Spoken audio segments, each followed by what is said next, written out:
ini kali kedua saya berkunjung ke Aceh. Bila dibandingkan dengan tahun 2019 yang lalu, saya melihat banyak sekali perubahan-perubahan yang signifikan.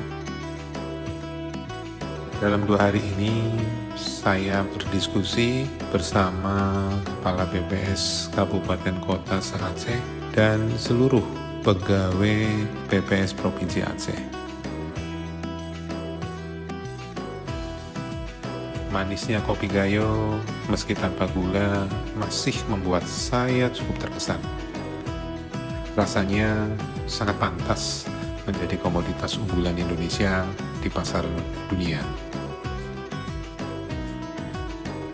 Sebagai Korwil Aceh, di sini saya bertemu dengan beberapa tokoh akademisi dari Asosiasi Dosen di Aceh yang akan memperkuat literasi statistik bersama BPS.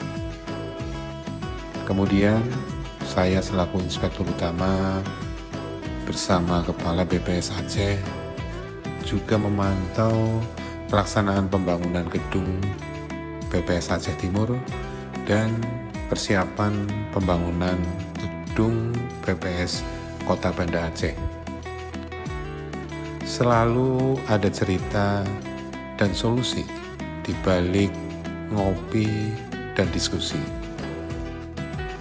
Saya percaya komitmen BPS Aceh menjadi bagian dari solusi untuk Aceh sejahtera dan Indonesia maju.